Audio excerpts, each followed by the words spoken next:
Welcome to the Sunday Night Talk, the show where we answer the questions: were the games we watched on Sunday the greatest part of our day? A distraction from our family? Or a way to relive our childhoods? Have you ever thought, why don't they play football like they used to? Can you remember waiting all week just to watch one matchup? Do you remember rushing home to watch SportsCenter? Do you even remember what SportsCenter is? If you can answer yes to those questions, this is the show for you. I am your host, Patrick Ramirez, and along with me is my longtime friend, Omar Carmona. Each week, we watch as many games as we can to see what made us laugh, cry, and genuinely drove us absolutely crazy. And we do that by giving out weekly awards. If you have award winners yourself, you can drop a comment under the video. Thank you so much for listening, and please hit the subscribe button and share with a friend. It's how our little show grows. And if you like what you see, please take a look at my other shows on the channel. There's stand-up comedy, the movie series, and my one-on-one interviews. Now, on to the Sunday Night Talk.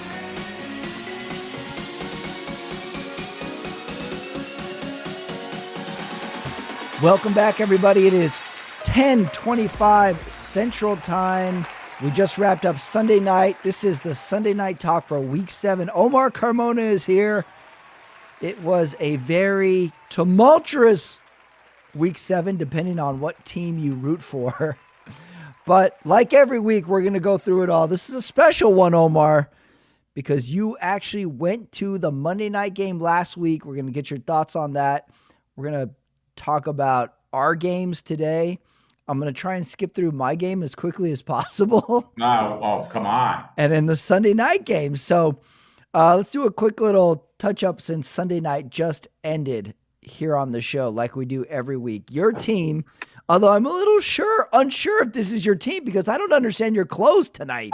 Okay. I just wanted to highlight, when you go to these NFL games, you walk out with swag. Oh, really? So how did you get these things? Because you went to Bears Commanders last Monday. Monday Night Football, yeah. Mm-hmm. Yeah, and you got these clothes, and you decided to wear it? Yeah, why not? On the show. Interesting. I try to blend in. I would tell people, when they tried to give me a high five on a big play, I'd say, hey, I'm a 49ers fan. So I didn't want them to waste any high fives with me, Mm-hmm. But I just, I pick up at least a hat and a t-shirt, makes it a memory.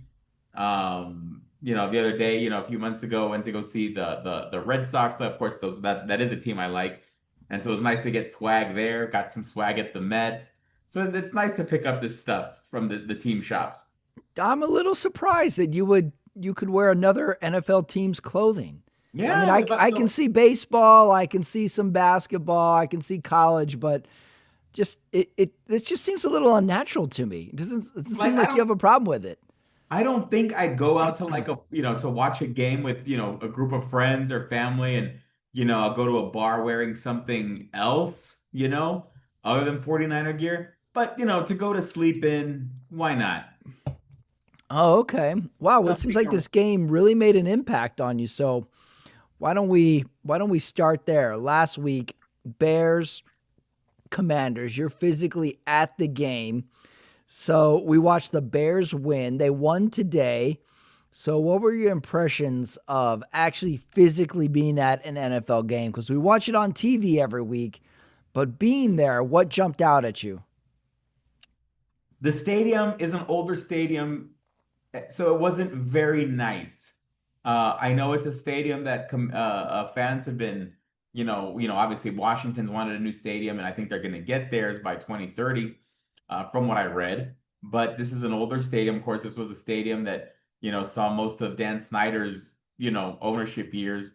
And it just wasn't it's a little run down, needed some upgrades.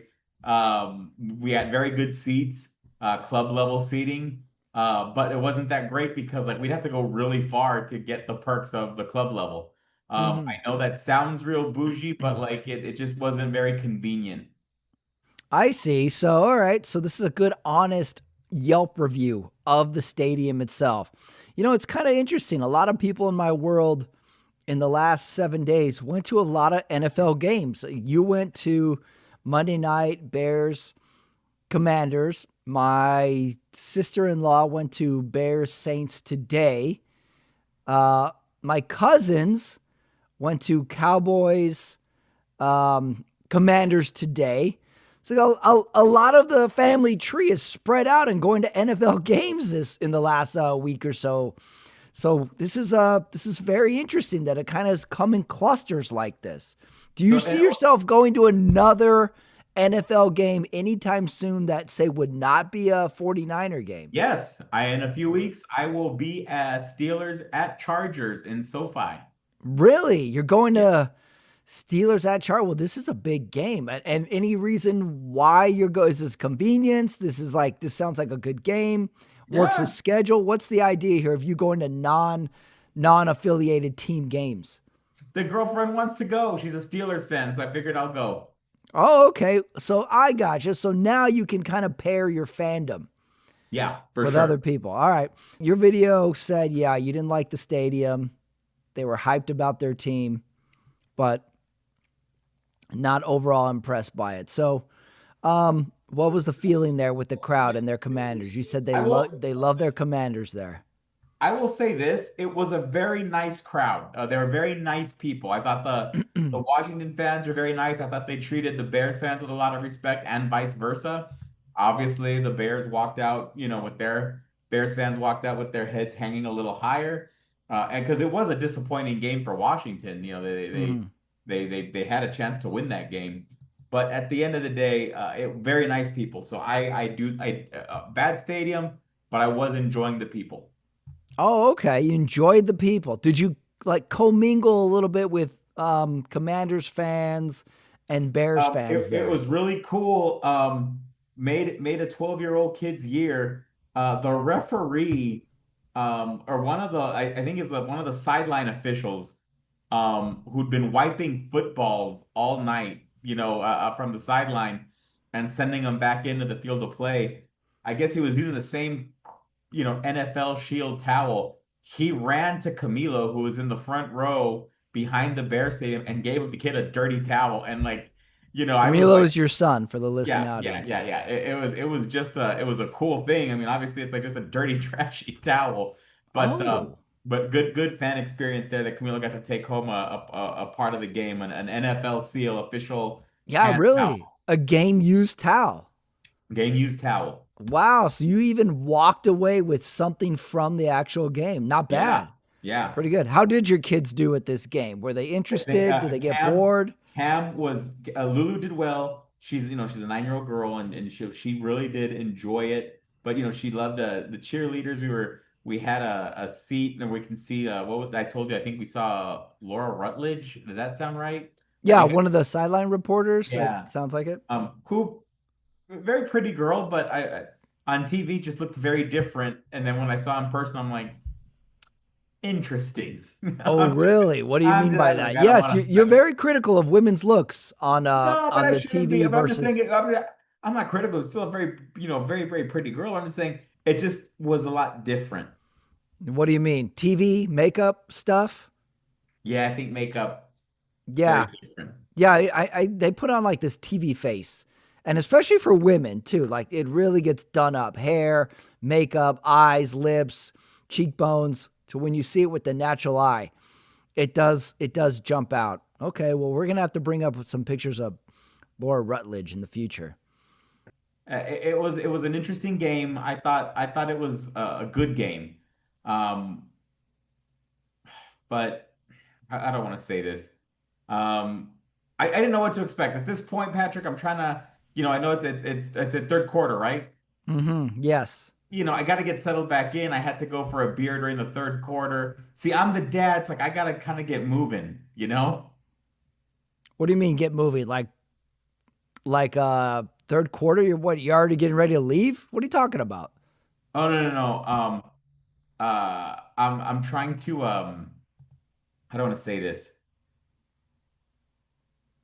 I got to get the kids food and I got to get the kids drinks and all that stuff. I see. Yeah, so you were trying to keep everybody fed, occupied. So you were like, your focus is on more than just a game. You're saying, Yes. got it. What was the food and prices like in this stadium? What are we talking about for a beer? A beer. Yeah, what are you paying for a beer at this stadium? Um, shit, 11. Well, no, so okay. So at the beer, we had club seats, the club level seats. So we got to do the beer, which is we just walked up and grabbed a beer. Oh, okay. It was one of those ones that had the drinks and food included. Well, that's good. Yeah. That's good. Okay. And what would you say quality of the food and drinks at this Quality stadium? quality of food and drinks. Uh, the hot dogs, I only tried the hot dogs and they were okay. Mm-hmm. Just had a hot dog, just okay. Because, I've been to several stadiums, and one of the worst ones is Dodger Stadium for sure for me. Everything is overpriced. The Dodger dog is nothing more than a novelty. It's terrible. Right. But I think at Dodger Stadium you just had a tall boy option, and I think it was like $16 Right. for a tall boy. It's out of control. It's out of Okay. control. It's out of control. So you had a dog, you had a beer, you kept the kids fed. You're But now wearing by fourth quarter, I settled in and I really enjoyed the close of the game. okay. All right. Well, good report, and then you've got another one coming up. I'm gonna be interested to see what you think of SoFi. Well, Number I'm one, gonna come. just I'm gonna show up with Chargers swag. yeah. Okay. So you already picked your team. I'm gonna try to blend in with the home crowd, Pat. Wow, interesting. Well, I will be curious to see how many Well, Pittsburgh yeah. I fans are mean, at last SoFi. time Steelers were there, they packed the place with fans, and it seemed more of a home game. From I remember the Yeah. reports. Um, you know, I think it was basically a Steelers home game. Yeah. Well, SoFi is notorious for not being very home team friendly because number one, it's LA. Everybody's from somewhere else in LA. Since when did the Chargers have a fan base to start? So it'll be very interesting to see what they get a couple weeks down the road in SoFi there. And I also want to hear where you park and how you get into it because I've heard Oh, horror stories of I'll let SoFi you when it know. comes to that stuff. We did have a driver for the game. Mm-hmm. Fine to drop us off. Some walking, not too bad, but oh, the pickup was awful. A terrible experience at Washington. Mm-hmm. Yeah, that it's kind of funny just the logistics of moving what 30,000 plus people out of one area into cars and stuff. It's ridiculous. It's crazy what the NFL asks of their fans, Right. and yet yet all these stadiums are packed week after week. All right, so that was a good report. Interesting. Did you see anything in the fans that sort of caught your interest? Were there any rowdy fans? Did you see any? Do Washington fans dress up? Are there any chants that Washington has that we don't We know about were on TV? No, it was the same ones that hail to the Commanders. That was it, Pat. But they were very, we were sitting on the Bears sideline, so they were, they again the Commanders fans that were there were very respectful, but they were talking a lot to the Bears team. And there was one fan that kept calling Jake Moody, the Bears kicker, all night just telling him how, trash he was. And then Jake Moody buries the game-winning field goal at the last second. So Mm-hmm. he wasn't talking. The fan who was right behind me wasn't talking much after. Yeah. Well, the kicker is prime trash talking because he's really on the sideline for 99% of the game. So he just can take all the heat all game long. Were there any good, clever heckles? Nah, I know, and I was Mm, nothing creative. nothing. Okay. Just straight up annoyance. It was. There was no tune, nothing. No fights, nothing like that. Anybody overserved? Nothing. Not that again, we were very good people. Okay. Well, that's We had a that's really good interesting. people. That's very interesting. That's a good experience then. Pretty good. All right. All right. That was the NFL game report from Omar to start off the show there. Omar, Mr. Carmona goes to Washington. Yep. Okay, well, let's tackle the Sunday night games. Let's go right back to the Sunday night game. And I just want to ask you this question. After beating the Bills last week, the Falcons, that is, and the 49ers losing Fred Warner, were you surprised how little offense the Falcons had tonight? It seems like they're still trying to find their identity with under Michael Penix. I sometimes But it's 10 points? yeah, that's not no no no They not beat the Bills last week, and then the Niners are in 10 points. I was surprised. yeah, not a good performance. And I'm looking at Bijan, and he's doing everything he can you know, to get this team going. I also question, like, do they have like great playmakers? Does that make sense? I mean, I think Drake is a great player, or has the potential, I should say, has the potential to be great. But really, I don't know. I think there may be I think they just need that, aside from Bijan, he needs another superstar there. Yeah, I would agree. Penix had some misses. There's some receivers had a few shots at stuff that didn't turn anything big. But I'm like we saw this in a lot of games today.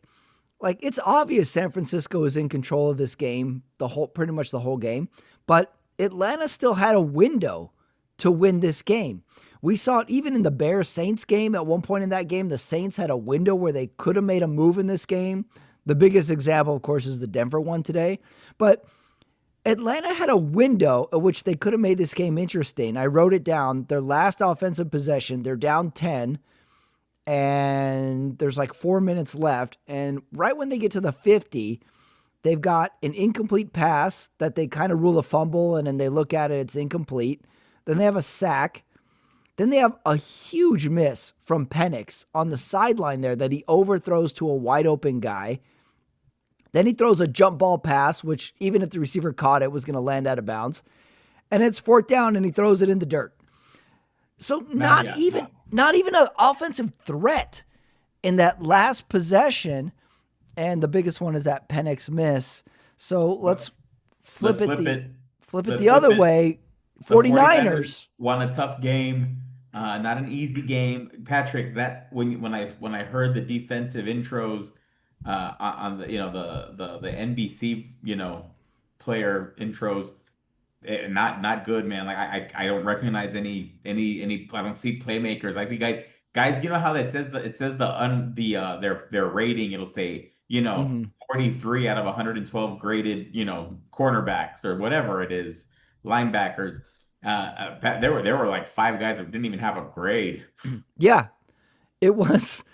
It was a lot of like, look, you needed the program for this game. You're like, all right, wait, hold on. Let me look up 47. Who is that guy? And is this the 49ers center is a backup as well? Did I hear them Yeah. say that on the broadcast too? So I'm pretty impressed that the Niners can look so sharp. Just the standpoint of like no procedural penalties that much, no having to call timeouts because they're running out of time on the play clock. Thought the Niners looked really good and yet somehow didn't really put up that many points today. And it was a pretty fast moving game, too. Like I looked up and the first half was ending. But the Niners got the all important critical touchdown right at the 2 minute warning at the half. Yeah. And for some reason, scoring at the end of these halves seems to have a big impact. Oh, well, we'll talk about Browns later, but yeah, that was it was huge. Yeah. And then somewhere after that, San Francisco gets the sack fumble with 126 left in the half as well. So they got that extra possession into the second half. Or no, sorry, as the first half is ending, Atlanta's making a little push to get some points at the end of the first half. And Collinsworth spends like a whole minute on Penix Jr. saying like, Mike, there's nothing that Penix really can't do. The team has complete confidence in everything he can throw. And what do you think happens on the next play, Omar? He throws the ball Intercept. out of bounds, intentional grounding, 10-second runoff. Half is over. It can Yeah. go no other way, right? Yeah, when we talk about quotes of the day, I want to save a lot for Collinsworth. Oh, you have a lot for him today. Really? I thought he was a little subdued today. No, he was, but I think there's a reason, because I think he's taking flack for his exaggerations sometimes are just it's getting a little annoying. It's funny. Like this week, I watched a lot of old games. I went back to the '90s and I watched that season the Cowboys won the Super Bowl in the '90s. I was like, well, let me watch a few regular season games of the Cowboys. Like, were they really that good? And it's just so classic. It's John Madden. It's Pat Summerall. It's just so classic. And then, like, a few weeks ago when I was home with my whole family hates Chris Collinsworth. And then you do the thing where, like, why do you hate him? They don't have a reason why. They're like, I don't like him. And then I'm watching some Instagram feeds, and there was a feed that was like Philadelphia fans hates Chris Collinsworth. And everyone just hates the guy. And I don't really know why. So maybe he's feeling a little flack and he's a little more subdued this week. But I didn't think he was his usual Collinsworth today. Maybe he was bummed out by the quarterback play. I'm not Could be exactly it. sure. I like Collinsworth because I do think he's genuinely invested and he likes the game. Now, how about this? Do you like or dislike that Michael Penix Jr. still wears a do-rag? I like it. Let's keep it. I Yeah, like that. That's his like look. that went out of style like 20 years ago. I'm like, dude, he still wears a do-rag. What's going on there? You like it, huh? Yes. The do-rag. I think he's the only one. Um, I also wrote down that this game was a little on the dull side when at one point Chris Collinsworth is analyzing a punt. Ugh, yeah, awful. Do you see that when they did the slow motion of the punter dropping the ball sideways and making it bounce a certain way? It's like, Mike, it's like a helicopter out there. Nobody wants to catch that, Mike. I was like, all right, maybe Yeah. this game isn't the most exciting Sunday night It was not. offering. It was not. 49ers go up by 10 with 2:26 left. That effectively was the game. And then we had a little bit of a controversy with the Penix fumble / incomplete. And at some point, Chris Collinsworth just asks the NBC rules expert, Terry, what constitutes control? I thought he should have just left it at that and just let him go with wherever he went with what constitutes control. And we could have spent 20 minutes on what actually control is as a human. Not, it doesn't have to be about football. Yeah, for sure. All right, so 49ers, give me your assessment of the Niners moving forward. You have to like this win overall. It's a big win, but on to the next one. We're not doing this, again, like I said, our defense still a bunch of unknowns. I'm still thinking it's good that we're getting these wins, but gosh, I mean, I just don't see us winning well into January with this roster. Still don't like it, huh? No, it's gonna be tough, Pat. You weren't impressed with the running seemed good today. How about all the Mac Jones passing, finding the receivers? It seemed like he was pretty locked in, or are you chalking this up to a subpar Atlanta defense? I think it's just the system that Shanahan brings. He's got a great system, and Mac Jones is a quarterback that can get it done in the system. So I'm happy about that. Do you know what one of my uncles calls, is it Kyle Shanahan, the head coach of the 49ers? What does he call He calls him Beto O'Rourke. him? Nice. And not in a complimentary way. Doesn't like him. So, all right, you're still not giving up for the Niners. You're so skeptical of your own team. Maybe this is like your little reverse psychology by wearing Commanders gear. You don't want to open your heart to this 49ers team. I don't know what it's going to take. I really don't. But in some weird way, you're like you're like the worst fan. Your team is winning and you're still not happy. What's it going to take? I don't understand this. Very, very confusing with your Commander's hat staring me in the face. All right, so you sent me some notes again today. You sent me another text at 1:35 p.m. that just said notes.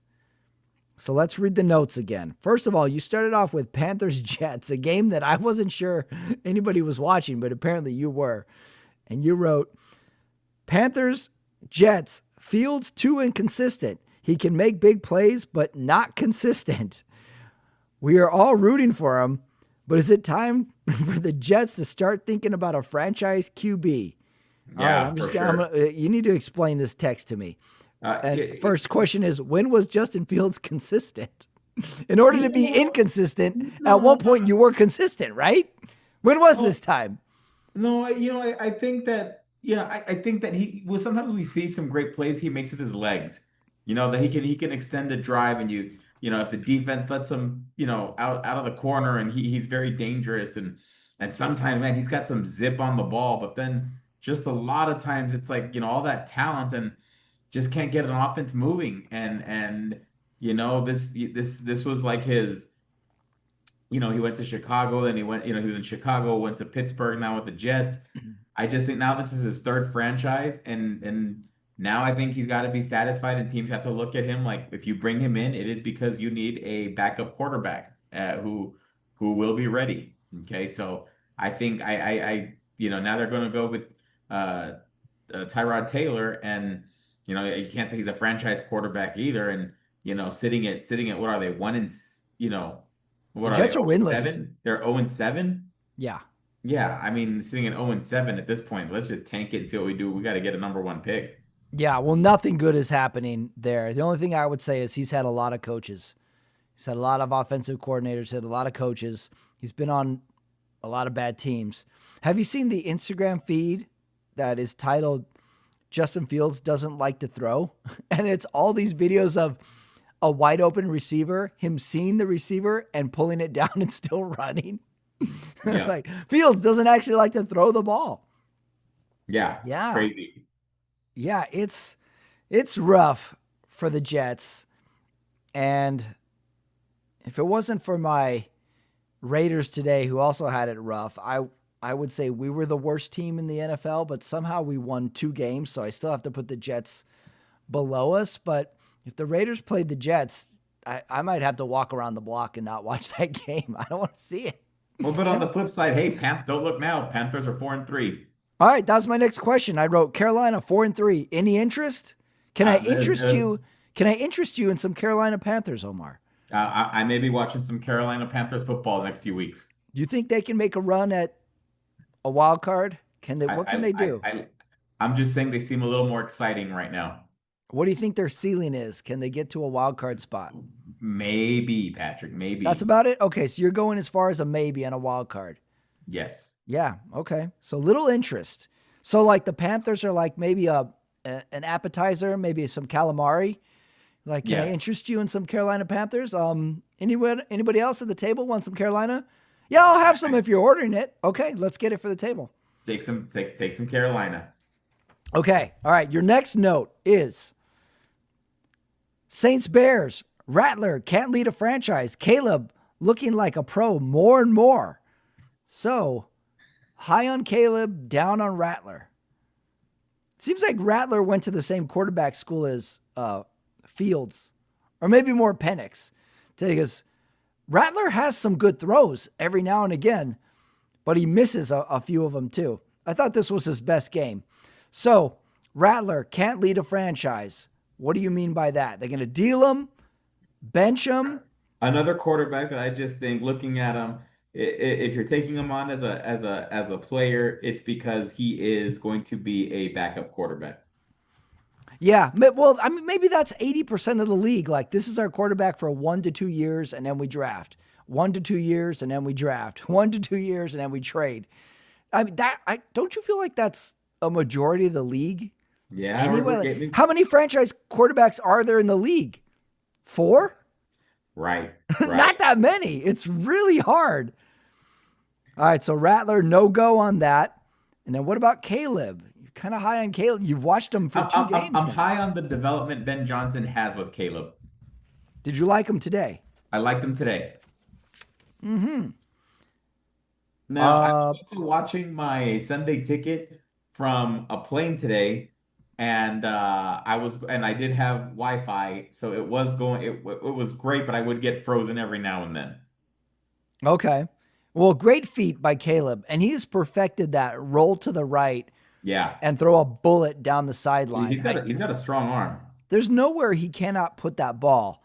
It's just a question of if he can see a defender in front of him when it happens. And every once in a while, he gets himself in some trouble with trying to avoid a sack. But you're right. It's getting better all the time with him. Chicago, 4 wins in a row. That's huge. And their next 4 games, Omar, not exactly 500 teams. So, are you ready to believe in the Chicago Bears. I'm ready to believe that they will be they can be a potential playoff team. Detroit, they've had some tough losses, in the beginning of the season and this last week. Um, so let's see what can happen. Does that mean they're running away with the division? I don't see the Packers are running away with the division. Um, so let's take an eye. Let's keep an eye on Chicago. Mm. So are they appetizer status or main course? Their appetizer right now. Solid appetizer stat. Maybe like some mozzarella sticks. Yeah, kind of like I'm gonna keep the Panthers. I'm keeping the Bears on my table. Yeah, Hmm. absolutely. What's your favorite appetizer? Like for a dinner, like you're going somewhere you like let's get appetizers. What are you getting? I love me some fried cheese sticks. Oh, nice. Okay. I love breadsticks. Give me some bread for the table. There's nothing better than bread for the table. Yes, with the right amount of maybe like olive oil. Yeah. Oh yeah, get some olive oil, get a nice little get a nice loaf, get a nice slice of the loaf, butter it up. Like that. Okay. Appetizer status. Your next text, Panthers, Titans, scary concussion, Oh, Patriots. possibly for May. Oh, I bet. Patriots, Titans, scary concussion, possibly for May. I saw I that missed that that. that that I sent when I just set it up set the iPad up on the table. He did take a huge hit, but he went back out there. It seems like Drake May's stock has really risen the last couple weeks, looking really, really sharp. I read you that Dave Portnoy tweet from a few weeks ago saying he was a 4-time Super Bowl winner in the making. Uh, I wrote this note down for a bunch of teams today, though. I'm gonna label Week 7 the settle down week. Bears, you beat the Saints. Patriots, you beat the Titans. Packers, you beat the Cardinals. Settle down a little bit, Yeah, everybody. that's a settle down. That's a settle Settle down. down. Settle down. Yeah, I'm with you on that. Regardless, Patriots do beat the Titans. All right, then the next one. Let's rip the Band-Aid off. Raiders Chiefs. Raiders took a flight to KC but brought nothing with them. I almost think you're understating it. I don't even think they brought cleats to the game today. It was bad, That bad. game was over in the second quarter. I mean, it possible to hit rock bottom twice in one season? They Because the hit rock Raiders did it bottom twice today. in the same. It felt like they hit rock bottom twice in the same game. The only thing I can think at this point in the Raiders season where they got blown out by the Colts, now they got blown out by the Chiefs, is this is squarely on Pete Carroll and the staff at this point to bring a team so unprepared to a game. This is coaching. This is leadership. This is who you have in position. It was ugly, and it's time to stop with the Pete Carroll passes because You think he's going to be a one and done? no, I think he gets 2 seasons, but I think that's tops. If he does this again next season for the first 7 weeks, no way. I mean, it's time to look for someone other than Geno now. It's no more. Let's find someone next year. Geno has been legitimately horrible all year long, and they replaced him in the fourth quarter of this game. I forgot who our back. Oh, Kenny Pickett is our backup. So moving forward, yeah, why not start Kenny Pickett? What? Yeah. Put him in there. The Raiders are super banged up, of course. We got no Bowers. We got no Michael Mayers. The tight end who caught a couple passes today, I was like, who's that guy? Who is Right, this right. guy? I have no idea. It was really, really rough. And the funny part is both the Chiefs and the Raiders kind of collectively called a truce at the start of the fourth quarter. And the fans also left this game in the middle of the fourth quarter. It was empty seats. Just so bad. It was really, really rough. It's painful to see for the Raiders to lose 31-0 is Yeah, rough. it was bad. And you know who this looks the worst for is the Tennessee Titans, who lost to the Raiders last week. They got to be sitting there going, "We lost to this Terrible. team." Terrible. It's so bad that like I can't even take anything away from this game for the Chiefs' perspective either. I agree. Because I it's absolutely agree with like, that. are the Chiefs good? I don't know. I mean, they won by 31 points, but I really don't know what they did. The Raiders were terrible. And you can kind of tell a team is so subpar on the first drive when Mahomes is just finding Kelsey for 30 yards down the field, completely alone. Completely alone. I don't know what else to say about this Raiders team. As an outsider, what do you think? What do you It's see? kind of you're throwing the towel in, right, for the year. Well, you heard I wrote them off 3 weeks ago. I'm like, this is a write them off team. They're not going to the Yeah, they're playoffs. writing off. You're writing them off. Geno's been bad. Max Crosby was a non-factor, and he's usually our best effort. We're totally injured. Genty just looks like he's running hard. He's one of those guys that he always looks like he's trying hard, but then you look at the stats and be like, wait, you had 47 yards. Right. Yeah. I don't get it. Not looking great, but I don't get it. That line just can't block. The line can't block either. Everything is bad. It's time for coaching. You can't get 7 weeks into a season and put up 0 points. 0 points. Right. So I'm not happy with the coach. This has turned into a season from hell. It's bad for the Raiders. It's time to start another QB. We didn't trade for anybody for the during the trade deadline. It's ugly, and the worst part about it is, I think the Josh McDaniel Raiders were coached better than this. You know, I don't like mentioning that name. Oh, that's not good at all, Pat. Not good. Not good at all. I got a semi-hot take that's not worth the award, but I want to throw it in there. I think the Raiders are going to trade for Mac Jones next year. Don't you see that coming? Not a bad idea. Mac Jones is going somewhere. He's building quite the resume for himself this season. He's this year's Sam Darnold. I like it.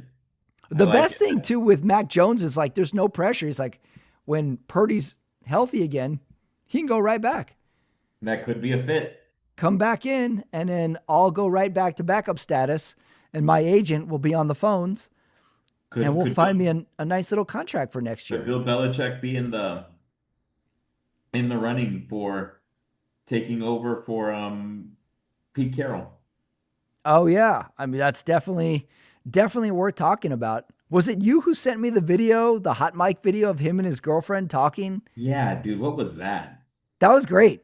I will say, when it comes to like these TV shows and entertainment and stuff, when you're mic'd up like that and everything's, recording, you're going to say something. Like if you were mic'd up all day, there would be something you would say that someone would be like, what'd you say? So I always give people a little bit of a pass for that, but it was a very interesting window of what Bill Belichick and his girlfriend, their relationship dynamic is like what they talk about, what they have conversations about.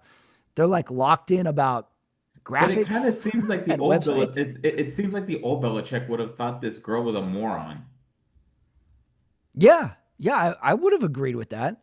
But it's interesting how they're like really into media, and like we gotta get a graphics guy in here. I think we could teach Tony how to do that. Tony. Yeah, that was so weird. And then she was like, I don't know if anybody's ever used Adobe Photoshop. I was like, Adobe Photoshop? That name hasn't been uttered in 15 years. Who's using Adobe Photoshop? And she was kind of like, I don't know. She was kind of well, how do I want to say it? Like she was kind of bragging on something that didn't seem very cool to me. Like you said, Adobe Photoshop. I mean, is that something you're going to be proud of? I have a lot of friends who edit videos and are in the media world, and I don't think anybody uses Adobe Photoshop. I remember that name from when I was in college. I don't know what that was about. And they were like talking about like they didn't like the graphics and they should make the letters better. And she was like, I did his website. I was like, what is with these two? What do these two talk about all day? She really strikes me as someone who like really wants to be in media. And Bill Belichick is her ticket into this world. I don't get it. It was very interesting to hear them on mic have a real conversation about graphics and teaching Tony how to do something. Yeah, well, that's interesting. Interesting. And Carolina's season is tanking, so maybe Bill Belichick will be back. Okay, next text you sent me. Eagles Vikings. High hopes for both teams, but by mid-season. Dot dot dot. Okay, this was your most confusing text of the day. You got high hopes for both teams, but what do you mean by this mid-season? They just didn't seem all that it's like it seems like at the end the Eagles put up some points, right? But it just seemed like it was a very boring game, and I just think that there was high hopes for the Vikings and Eagles to win their both their divisions respectively, each team. And it just kind of seemed like the Eagles have kind of come back to earth and the Vikings are kind of sputtering away with Carson Wentz. Yeah. So I just think teams that have failed to live up to the expectations. Now, granted, I think the Eagles set themselves a very high expectation. I mean, they're I was going to say the Eagles look like this all the time, though.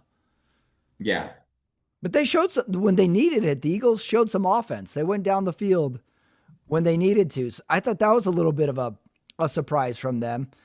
right. And the Vikings don't have their starting QB. They got Carson Wentz. I got to blame them for that one. It's like, just don't have him on your team. So there's that. It was a close game. They tried a very inventive defensive strategy against the tush push today. I don't know if you saw that. They tried some sort of leapfrog lineman thing that I thought was very interesting. I liked it. So Eagles do win 28-22. Philly showed some offense, but it doesn't sound like you took too much away from this game. No, no, nothing. And I think the Eagles have to show me a lot more. I kind of on the flip side. I thought this was a game the Vikings should have showed more in. They're at home. They got some momentum. Sure, they got Wentz, but they could have done more than what they did in this game. So I think it was a bigger loss for them than it was a win for the Eagles. I agree. All right, your next text. Rams Jaguars. Texting me about the London game of all things. Rams Jaguars. Statement win for the Rams. Devontae, huge game. Matt Stafford, 5 touchdown passes. So you thought this was a statement game for the Rams. Again, settle down, Rams. You beat the Jaguars. Yeah, but I'm giving it a settle down on this one. But I think you like, if you're a Rams fan, you like Stafford finding the end zone, getting the offense going. Stafford's having a kind of a quietly fuck you season. It's like, hey, Well, remember when you guys tried to trade me in the offseason? Just 2 weeks ago we were giving the Jaguars their flowers and beating the Chiefs. So it's not like they don't have talent. And of course, Travis Hunter finally got off the receiving bench, so to speak. He had 8 catches, put together a good game. But other than that, the defense of the Jaguars, that's a problem. They're not a playoff team with that defense. But I think that they're still I think the Jaguars have potential to be a really good team. Really? Oh, Yeah, wow. I think there's potential, but they just can't let Matt Stafford show up and do that to them. I have this question when it comes to the London game. Does America hate London? They keep sending the Jaguars to London. No, but there's reason behind that. Their owner, he's Yeah, the they one hate that's him. he's got ties to London. But he keeps sending us a terrible team to London. Yeah, well, Jaguars have played there every year, so they actually have a base there. So if there's ever a team, there's been rumors that is Roger Goodell looking to, that would be a team that I think would be on the move. What if like Europe sent their worst pro soccer team to the US every year for 10 plus years? Oh, that'd be awful. We would hate it. So does London they can't like this? They're not dumb. They must have figured it out by now. It's like, why does the Jaguars come to our stadium every year? We get to watch them lose to a new team every year. I don't know. I think America's still giving a little side jab for this whole 1776 thing. Just say, hey, London, hey, England, don't forget, you used to be us. And now we export our shitty football to you to watch, and you're gonna love it. God damn it, USA! All right, your next text: Browns Dolphins can't get worse for Miami. Wow, wow! I just wrote in my notes for this game. These are just two messes. I know Cleveland won, but they're still a mess. They're not good. I don't know. one thing I haven't seen, obviously when you're on the Sunday ticket, you really don't get you get some access during, to what goes on after the early games, maybe a quick snap on a quick blurb on the press conference, but I'm seeing videos of Coach McDaniel just looking completely lost. He does. He's just rambling, and it sounds like he's, high or something, or just He not might well. be. He might But be on like that Miami booger sugar. You know, But the fact that Tyreek Hill a few weeks ago was hurt, but he's clapping his way out of Miami. I don't understand what Tua sees out there. I think it got just benched didn't today. look good. He got benched today in the fourth quarter for Quinn Ewers, um, which also not good for Zach Wilson, who was a former high draft pick, who is now relegated to, I guess, a third stringer or emergency, whatever you want to call it. But not good. Not good in Miami, and I think big changes are on the way there. There's no way McDaniels finishes the season with Yeah, them. I can't see them. Number one, I can't see him turning it around. I just can't see this going through the whole season. They didn't. They had that little flash in the pan good year 3-4 years ago, and it's been all downhill since. Poor Tua is one hit away from something terrible, and everybody in the stadium knows it. It's really hard to watch. And then the Browns win big, but I'm not taking it. This is another settle down Browns. Beating the Miami Dolphins is like dating a really fat chick. Like, yeah, you got a girlfriend, but come on, man. Mi- Miami committed 11 penalties for 103 yards today. Oh Ooh, God, that's can't that's get worse. can't yeah, You terrible. said it. Yeah, two messes. All right, that was the end of your text. So you skipped New England, Tennessee, settled down, but New England's 5-2. Is there any reason to believe in New England? Drake May's a great player. I think he can elevate his game, and so I'm looking forward to seeing what Drake May does. They beat the Bills that one Sunday night. Hmm. So let's see, appetizer status or main course for No, the they're Patriots? they're they're getting up there to main course. Oh, main course. Oh, what are we talking? Surf and turf, fish and chips, No, burger and they fries. got some surf and turf potential. Okay, surf and turf potential. I like that. You know, not a lot of restaurants do surf and turf. So when you see it on the menu, it's always like, hey, surf and turf, huh? It also, the name really doesn't justify what it is. You got steak and fish. Surf and turf sounds almost like it should be on a kid's menu. Right. You have to order it to really know. All right. You also skipped from Thursday night, Pittsburgh, Cincinnati. How about one Oh, for this Flacco Rogers? Great Rogers, even in a loss, we got to see him throw a bomb. We got to see him get mad at his own teammate. We get to see him have good Rogers throws. And then we get to see Flacco just pull on just one of the great all-time performances for 40-year-olds. Thursday night was really fun. right. Liked it. All right. So any hope for start with Pittsburgh?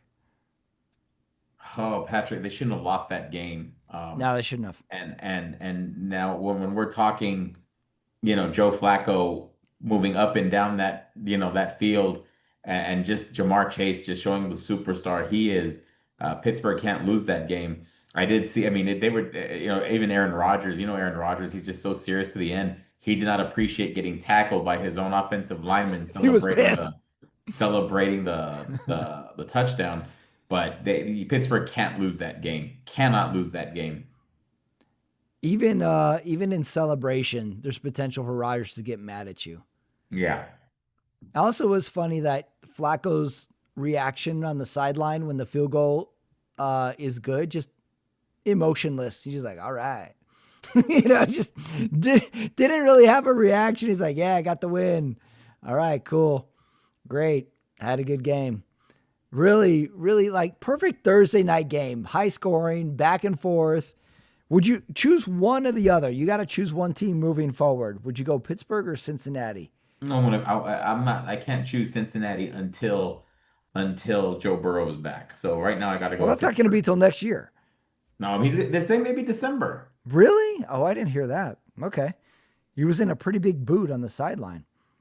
All right, so you're not choosing. So it sounds like you're going Pittsburgh then. I'm going Pittsburgh. Going Pittsburgh. Okay. All right, now we go to the late games. Let's see. Where do you want to start? We had actually 4 late games this week. They gave us 4.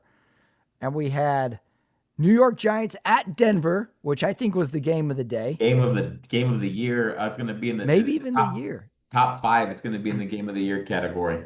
All right, well, let's start there then. Denver scores 33 points, all in the fourth quarter. I don't know how they did it. Most fourth quarter points in NFL history scored by a team that had put up no points in the previous 3 quarters. I don't know how they did it because they faced just a red hot Giants team. Like, this was a team full of momentum, full of fun, full of youth.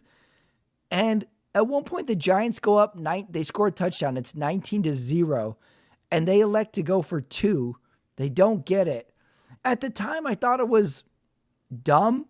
I was like, just go to 20. But their kicker was missing extra points in this game. So maybe that's why they said, we're going for the 2. Came back to bite them. But this game flips on the dumb Jackson Dart interception. Yeah. That the Broncos get, and all of a sudden it's like floodgates. Bo Nix is just running throwing touchdowns. And then Bo Nix, wait, is it Bo Nix or Dart? I think it's Dart. Dart throws a ball. They're trying to go down to score, get the lead back. Dart throws up a ball, corner of the end zone, pass interference penalty, and Sean Payton runs onto the field and gets a personal foul. Can I just say, if anybody should have one pass when it comes to pass interference calls and non-calls, it should be Sean Payton. The guy's been through it with these pass interference calls, going back to Saints, Rams back in the day. But Jackson Dart gets a touchdown. Denver comes down. It takes, what was that, all of 2 passes for Bo Nix to get into field goal range? Yep. I was thinking about this when it comes to a game that's like back and forth. A team comes back. At some point as a fan, you start to think, well, who deserves to really win this game? Right. And I think, to me, I think it was the Broncos. You can't let 2 plays be your undoing as a defense. And that's what the Giants did. And you also can't throw a dumb interception in the fourth quarter, which is what the Giants did. So even though they played horrible for 3 quarters, I think the Broncos deserve to win this game. Do you see any other way this game should have went? Yeah. I mean, you give up that big play. Obviously, you hate to see a kicker miss an extra point. And God knows what could have happened. We don't know what could have happened in overtime. Oh my God. I was happy he missed the extra point. I was like, oh, good. It can't go into overtime now. Right. But who knows? I was actually happy. But again, I know the Giants are going to be disappointed. And, by the end of the day, they let that huge lead. It was a huge lead. So you can't, again, another team. We talked about Pittsburgh. Giants can't lose that game. They cannot lose that game, even though it's on the road and it's a Sean Payton coach team. But hats off to Denver and Bo Nix keeping them in the game. A big win for Denver moving forward. The potential Broncos Chiefs matchup, it's getting interesting, Yeah, I was like, as soon as that game was over, I was like, where's Broncos Chiefs on the schedule? Like, let's go right now. That was the Marvin Hagler, Tommy Hearns. I was like, when are they fighting? Get them in the ring right now. I want to see this matchup. That's going to be good, Pat. What are the conversations we're having on Monday if this game goes the other way? If Giants win and Broncos lose? Like, we're talking nonstop about Giants on Monday, don't you think? I agree. And then if it's Denver that loses, we're like, I would say we probably bury them. We're like, what a horrible performance. They came out and they put out no points. It's going to be interesting next week, Dallas at Denver. It's going to look out for that game. That's a good one. That's a really good one. I like that matchup. Very curious to see how that goes. I couldn't believe that fourth quarter, and it kind of flips on that just dumb interception by Jackson Dart. He still doesn't quite understand that he shouldn't be taking all these hits on these quarterback runs. I love it, but I'm like, man, you're going to get your head blown off. Yep. Stop leading with your shoulder into these hits. It was brutal. But he's so excited out there. That's the part I like about this Giants team. He's so emotional. He's happy. He throws a great ball. And you're just like, yeah, I want to watch this guy's next series. Get him the ball. I want to see what he does on the very next series. It's pretty exciting right now for the Giants. And then last note on Denver, what are they? 2 silly plays away from being undefeated this year? Yep. It's 2 field goals, right? One that got missed and got called back. Craziness. All right, so Denver, I'm giving Denver main course. They are definitely main course status. Definitely main course. They're definitely a ribeye steak. All right, next game, Indianapolis, LA Chargers. Your LA Chargers, Omar. I'm giving you the team. I wrote down it was 31-10 in the third quarter. Indianapolis is up, and I thought if we're ever going to see it from Herbert, it's going to be now. Right. And they couldn't quite put it together.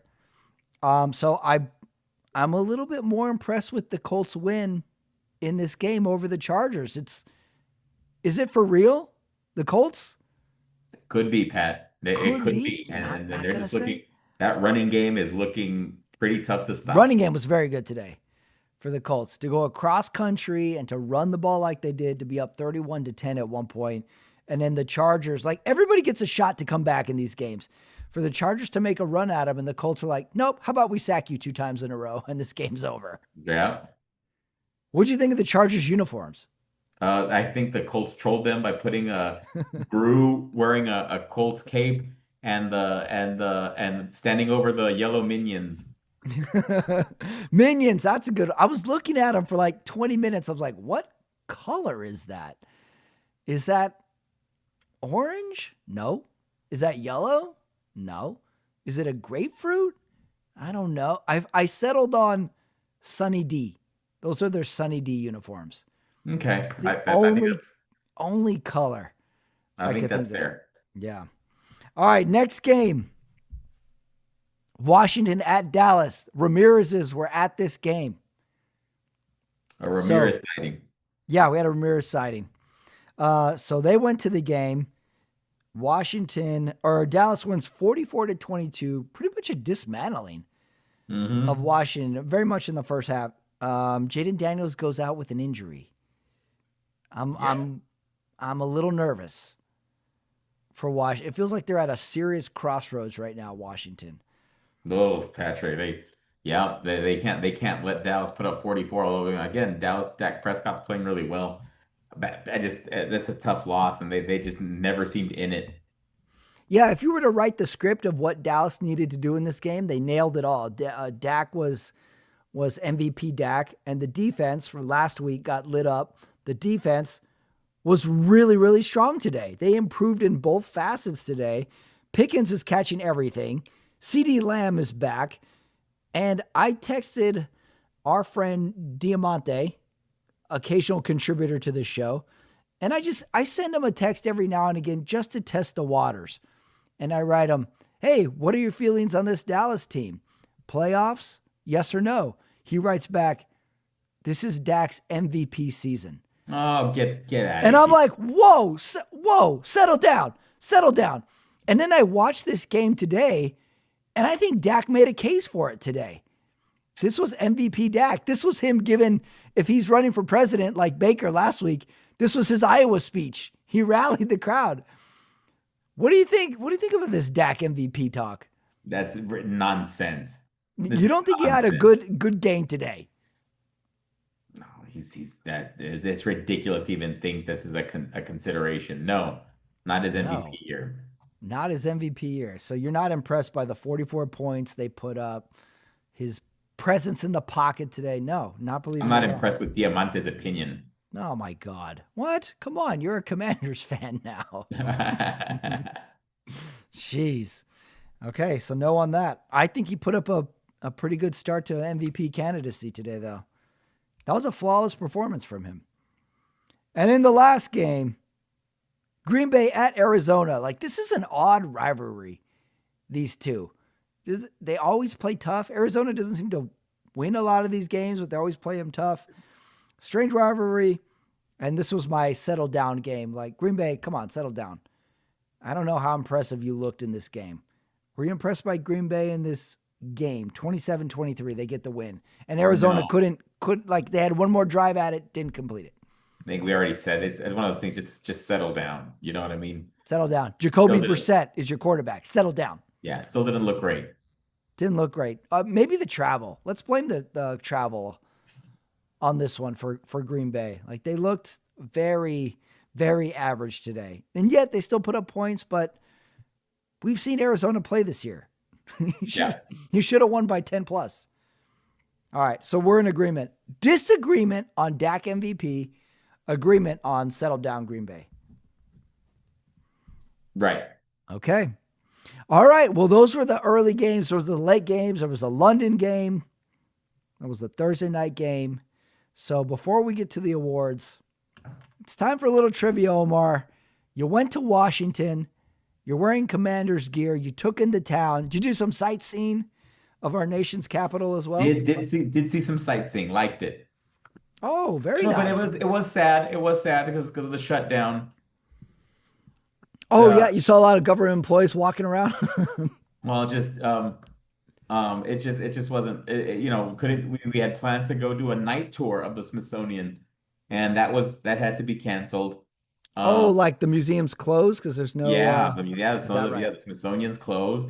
And then we went to Shenandoah National Park. My son loves national parks and nature out there, and that too was, the guy was there, he checked us in, and he's just like, go anywhere you want. No one's gonna tell you anything. So, Okay. So you still could go. yeah, but no gift shop, and No gift shop. Gotcha. Yeah. I don't know if this is good or bad, if it says about a nation, but when the government shuts down and it's still kind of business as usual for 99% of the population. I will say it sucked because obviously walking through DC, you see a lot of government buildings.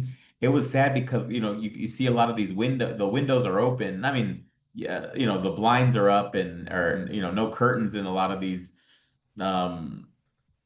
government offices, just open windows, and you just see like a lot of empty cubicles. It's pretty sad. It's kind of depressing. Yeah, it's like a business that closed, like a Kinko's that closed. Yeah. You're like, oh, look at that Kinko's closed. And then you think back, it's like, I don't think anybody went in there anyway. All right, so I got some trivia for you.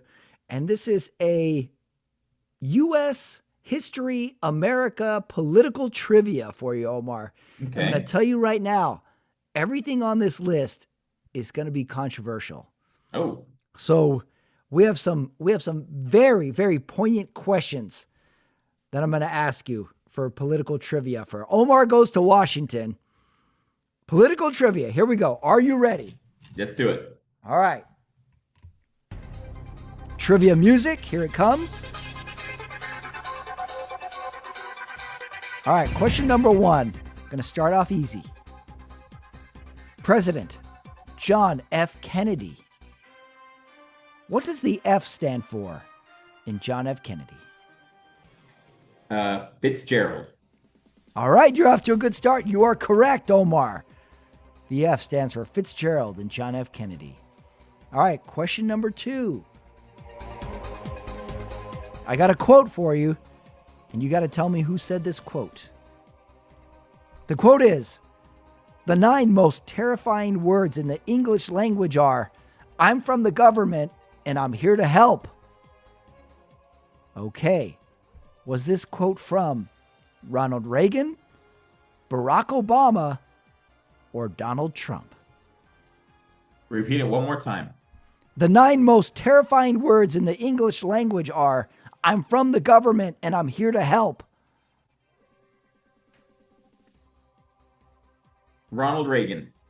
The answer is Ronald Reagan. This is his quote. Wow, 2 for 2. Did you know that, or did you take a stab at it? I took a stab at it, but it was an educated guess. Did you go with it because he was, not in politics and then got into politics? Well, he was also more of a wordsmith, and I think that would have been something he would have said, because Republicans are I went with the Republicans, like smaller government, so that would have made more sense. Okay, very good explanation there. All right, 2 more to go. Next question. In the original case of Roe versus Wade in 1973, Jane Roe's real name was actually Norma McCarvey. Now, how many kids did she actually have? Is it 2, 3, or 0? She had no kids. She wanted abortions. I would say she had no kids. The correct answer is 3 kids. The actual Roe in Roe v. Wade had 3 kids. Right. The pregnancy that she brought the case to in the Supreme Court, she had that kid. All right, final question in controversial trivia. Omar, let's see if you can finish on a high note. Okay, this is a prediction from a climate change person that was incorrect. This is an incorrect climate change prediction. And here it is. The Arctic Ocean may be nearly ice-free by the summer as early as 2014.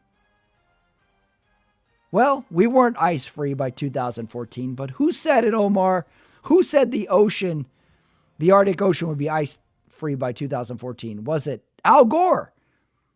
Was it Leonardo DiCaprio? Or was it Jane Fonda? Ooh. I want to go with Jane Fonda. The correct answer is Al Gore predicted the Arctic Ocean would be ice-free by 2014, and yet there is still a lot of ice in that ocean. Yeah. Jane Fonda, not a bad prediction. When it comes to blowhard celebrities, I don't think you can do any better than Jane Fonda. Do you? Blowhard celebrities? Yeah. Yeah, I do have one. Who would you go with? Who would I go with? Blowhard celebrities? Our president. Oh, really? What do you think? Give me a good blowhard celebrity quote by him. Oh, Patrick, we don't have time on this show, but I'm giving you one. This is what I love. When I ask you to say something and you go, we don't have time. And I'm like, go ahead. And then you don't have an answer. Because Patrick, you're going to get me real upset right now. So no answer. Okay, great. Great segment, Omar. Give me an answer. I have no answer. I got no answer. Oh, my God. All right. Well, think of something next time you make a statement like that. Okay, that brings us to the awards. Almost forgot about the awards. First award, Omar. Most memorable moment of the day. I'm gonna go with the Denver Broncos comeback. Oh, for sure. I had it too. Denver's fourth quarter. Yeah. Absolutely just back and forth, play call, penalties. That was great. Jack, like a good quarterback duel. When's the last time we had a quarterback duel? Yeah, so long. So long. Yeah, most memorable. We're in agreement. Next award, cringeworthy moment of the day. Did you catch Jackson Dart's crazy face on the sideline after he had that touchdown to go ahead? He was out of his mind. Yeah, that was bad. That was weird. I liked it, but that was weird. I'm going to go with that fumble, that forward pass that seemed to slip out of Cam Ward's hands, and basically took a Patriots that basically put the defensive play that put the Patriots winning, and any chance of a comeback was out of reach. But just Cam Ward just looked bad today. I missed some Cam Ward today. I didn't get to watch a lot of them. God, he's good for 2, maybe 3 bad plays a game. He had that one pass was pretty good that he threw across the field, just like flicked it. But the problem is he has about 3 bad ones before you get to that. Yep. I also got another cringeworthy moment. How about ending the first half on a 10-second runoff? Oh, terrible. Oh, it was rough. Right after Collinsworth just washed Penix Jr.'s balls for a minute and a half. And it could have been even better if he threw not such a high arcing pass out of bounds because it hit and the clock expired. If you just threw it straight, he could have 1 second left. They could have ran off 10 and have 1 second left. That's pretty cringeworthy. All right, next award. How about best innovation of the week? I got this one from the Sunday night game. How about when they do the injury animations on the screen and they show you what like ligament got torn or something like that, or they show you the skeleton of the foot and you get to go deep inside. And I'll say, like, as a layperson, I still don't understand what what they're explaining, but I look at it, I'm like, oh yeah, ACL, nice. So I went with injury animations.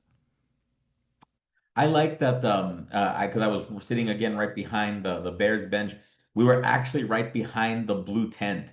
And I just saw it, I saw it get to work on Monday night. So that's it was just Oh, really cool to watch. Surprisingly, a lot of big people can fit in that thing. yeah, okay. Well, yeah, give me some insight. How big is this thing, and It what's doesn't like look the big at setup time? all. It Hmm. doesn't look big at all, and it's real easy. Like this like this tiny young lady. She was able to, put it up and down freely when they were just checking to make sure it was operating okay. But a big linebacker took a hit to the head, and so he seemed kind of woozy coming off. And I think the Monday night game had to have gone to a break. Hmm. Obviously, I wouldn't know, but it seemed like he was there long enough. And when they finally got him in the tent, I mean, he's a big guy, but it seemed like a lot of doctors were able to fit in there with him. Interesting. And Yeah, then like a single like lady was able to set it up and take it back down. yeah, yeah. It was real light. Yeah. Oh, that's cool. I like that. You know what I haven't seen in a long time when people go to a game? This may just from my youth. You'd go to the game, but you'd wear like a radio earpiece set so you could listen to the broadcast while you're watching the game. That to me always seemed like a really hardcore fan move. When you had your Perfect. radio with the game.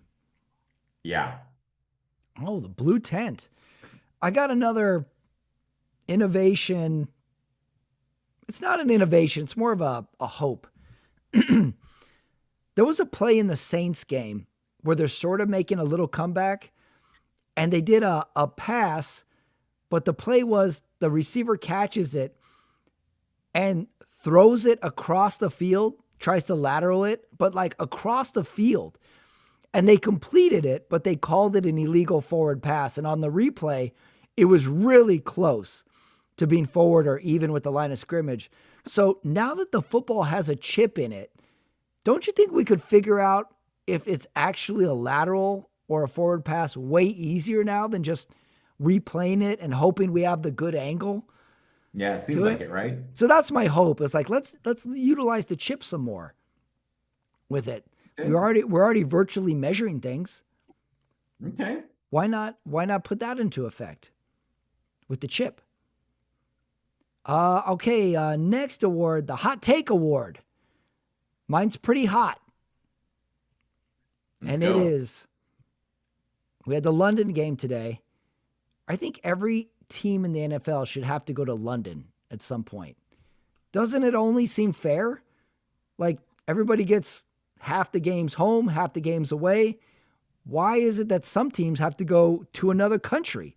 It seems kind of unfair. So why don't we make it so it just rotates where at some point every single team has to go to London? Now it might take like 15 years for this to happen, but doesn't But I that seem think kind of fair? but I think they've all been at this point. Is there anybody that hasn't been No. to London? Raiders have never been. They've been to Europe. I don't think so. And I don't think the Cowboys have ever been. Oh man, Yeah, there's some is teams this that are there's probably a number that have really? never been. Did you look this up? No, but I know the Raiders have never been to London. Otherwise, I would have woke up early in the morning to watch it. And I never have. But doesn't that seem fair that every team should have to go to the Europe game at some point, just in their rotation?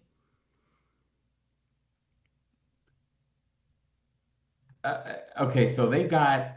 I'm looking this up right now. Okay. Okay.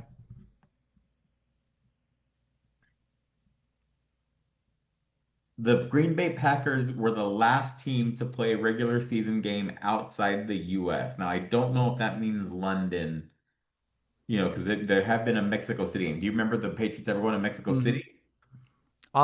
Patriots going to Mexico City. I'm sorry, No, I'm I sorry, Raiders going to Mexico City. oh Mexico City. Okay, I think I remember that one. So I don't know. I mean, it seems like the international series. Mm-hmm. Yep, it's I gotta look. I got no. The Raiders had to have played. No, I don't think so. I don't think they've ever gone overseas on any of these London games. Okay. I Oh, I got something here. In 2016, the Raiders hosted the Texans on November 21st in Estadio Azteca. Okay, that was the Mexico City one. So there Got was it. a Mexico City game. Got it. I remember that one, but the overseas one, I think every team should be on the slate to have to play a game there. Because also the Jaguars lose a home game by going to London. So that's my hot take. Just put it in the rotation. Everybody's got to go. Got to go there. Got to take the overseas flight, which could be a Okay. real pain in the ass if you're like a West Coast team. That's a long flight. That. Okay, Patrick. September 28th, 2014, in Wembley Stadium. Dolphins 38, the Raiders 14. Oh, really? I have no recollection of that. That was 2014. To October 14th, 2018, Seattle Seahawks 27, Oakland Raiders 3. So I think it says you don't have any recollection because Hmm. they've been so bad in London. God, maybe I blocked it out. That was Okay. 2018. October 6th, 2019, Chicago 21, Oakland Raiders 24. 19. Where was that? That was the Wembley Stadium. That was in Tottenham Hotspur. Ugh, I don't remember that at all. The Bears again? God, I think I vaguely remember that one. So the Raiders have never won outside of the U.S. No, they did. They beat the Bears that 21 They 24. did? Oh God. Well, why do I not remember this? Yeah, 21-24. Oakland over Chicago. October 6th, 2019. Oakland? They weren't Oakland in 19. Oakland Raiders. It says Oakland Raiders. I think That was the first year they were in Vegas. Maybe it's just a typo. who knows? Who knows? Yeah. Okay. Weird. How about the Cowboys? Have they ever been overseas? Because I don't think they have. I can't imagine the Cowboys well, Patrick, you may have something here. I just can't imagine Jerry Jones would give up a potential Any home TV game. slot. Yeah. I just can't imagine it. But I think every team should be on the hook to go. November 9th, 2014. Dallas 31, Jacksonville Jaguars 17 at Wembley. Okay, so I guess they have. So maybe teams are on the slate to everybody goes to London. Everybody goes overseas. But the Jaguars, every year they are there. Yeah, Jaguars go every year, which is kind of weird at this point. Now, I think that's kind of a weird, unfair advantage because now the Jaguars are used to it. It's like, yeah, we know what the flight's like. We know what the hotels are like. We know the locker rooms. That's kind of an unfair advantage for the Jaguars, but it is their home game. So that's my hot take. Everybody's got to go to London. But it seems like everybody kind of does. All right, never mind. That's a lukewarm take. All right, you got a hot take for the week.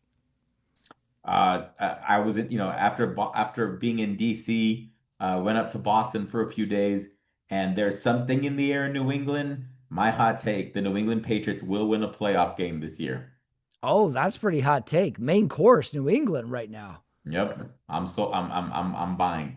Wow, I'm gonna give New England like a really nice Chilean sea bass entree comparison. You won't regret it. Sounding good. All right, now we go to the next award, the casting couch award for the week. I thought long and hard about this, and I got a movie idea based around London.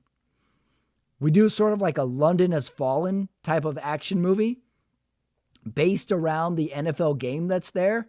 Like we have some sort of like potential terrorist threat, and this like Secret Service agent or something has to stop the terrorism act. He has to save the game. Like they're going to blow up the stadium or something, and he's got to save the game.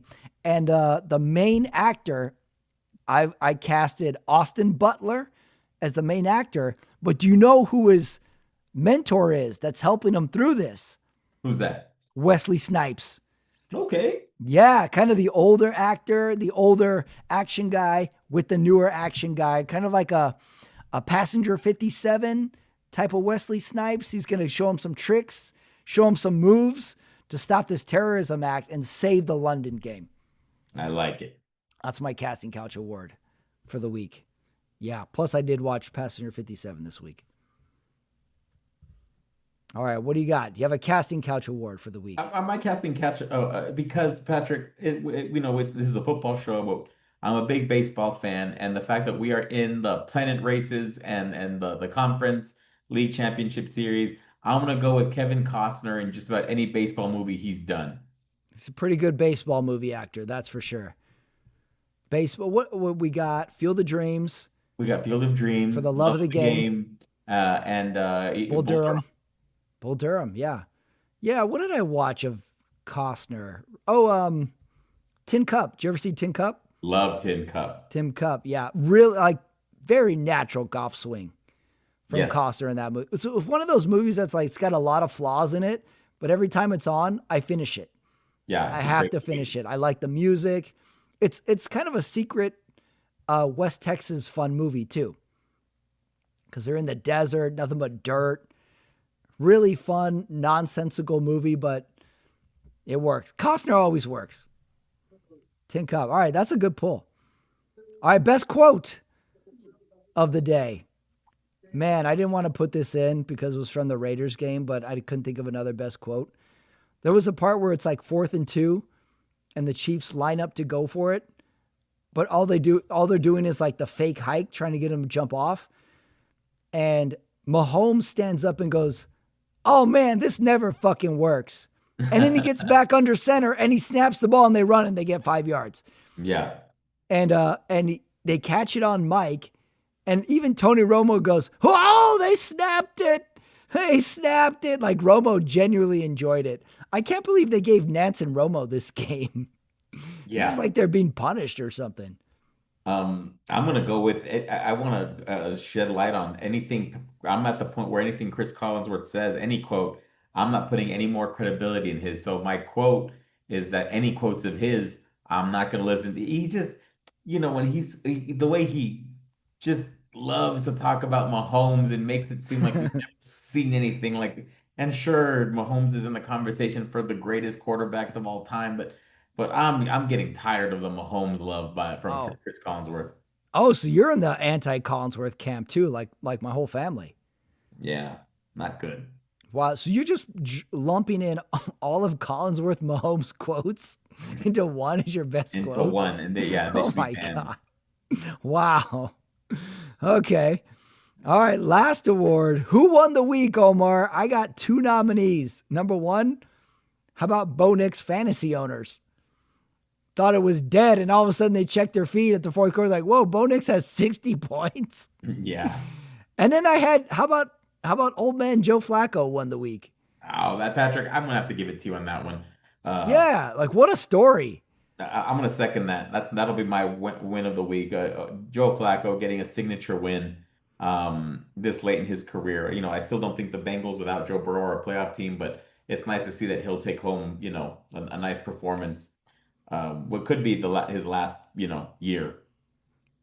Yeah. I also remember saying that 5 years ago. Yeah. Crazy. At one point in his career, he had the most lucrative contract in NFL history. Right. Yeah, that's true. He had the perfect like first week on a team, good game. Like remember Baker Mayfield joined the Rams like on Tuesday and then beat the Raiders on Thursday Yeah, crazy. game. Just like, oh, look at this guy. And he just got here this week. And then the next week, the other team figures out how to play him and then it's back to normal. But it's like Flacco was perfect story. Like, I'm here, I'm old, but I can still play. We're going Thursday night and I have a good game. I love those stories. So let's give it to Joe Flacco. And also like a good indicator of who won the week is also someone like you can't wait to watch their next game. You're Right. like, oh, who do they have next week? I'm going to watch that. I can't wait to see it. All right, those were the awards.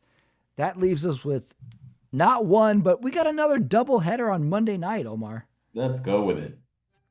What is the reasoning? I thought I figured it out last week when I was like, oh, every time there's a Monday holiday, they have a double header. But nope, there's one this week too. So what the hell do I know? I also thought the Raiders never been to Europe, but they have. First game, set your DVRs. Tampa Bay at Detroit. I'm Oh, pumped it's for gonna be this good. I think one. it's gonna be a good game. It is gonna be a competitive game. I like a close game. I'm gonna go with Dan Campbell bounces back. and it's Baker Mayfield. And I got a lot of Baker Mayfield love in me as far as MVP chatter goes. But Baker Mayfield, a lot of injuries around him. I think that all catches up to him this week against the Lions. I'm gonna go Lions 33, Baker Mayfield and the Bucks 24. If Baker wins this game, it's MVP talk nonstop all week, right? Yeah, for sure. Ooh, this is a tough one. I like both teams. I like Baker. It's in Detroit. I got a feeling Detroit puts it together, but it's not going to be easy. I'm going to go Detroit 34, Tampa Bay 27. Okay. Don't worry, we got another game, Omar. Houston at Seattle. It's a little sneaky. I might like to watch this game. I'm going to watch because I watch NFL. But I want to go with Seahawks and not a very competitive game. I'm still CJ Stroud, in my opinion, has regressed. I'm going to go Seahawks 27, Texans 18. 27-18. Wow. I think you're giving CJ Stroud more credit than I am. I'm going to go Houston 10, Seattle 27. I think they get back on track. Home game. Their baseball team is in the playoffs. Did they win tonight? No, they lost. Toronto won. Toronto won, but they're going to a game 7. Yeah, let's go Blue Jays. So you got to factor in a little city momentum for some of these games. We got a Seattle Mariners team playing for the pennant. We've got a Seattle Seahawks team. So I'm going to go 27-10, Seattle. All right, everybody, that was the Sunday Night Talk for Week 7 in the NFL. Omar is a Commanders fan now. My Raiders didn't score a single point. Oh, and by the way, you know what I did in the late game today because I was depressed? I made a big plate of buffalo wings, and I stress ate wings and drank a big glass of milk. Oh, Pat. How depressing. It was depressing. I was stress eating. All right. That was the Sunday Night Talk, everybody. Thank you for watching. Thank you for listening. If you're new to the show, give it a like. Give it a subscribe. We got new viewers every single week. Omar, Carmona, thank you. Have a good night. Goodbye, everybody. See you next week. Hail to the Commanders.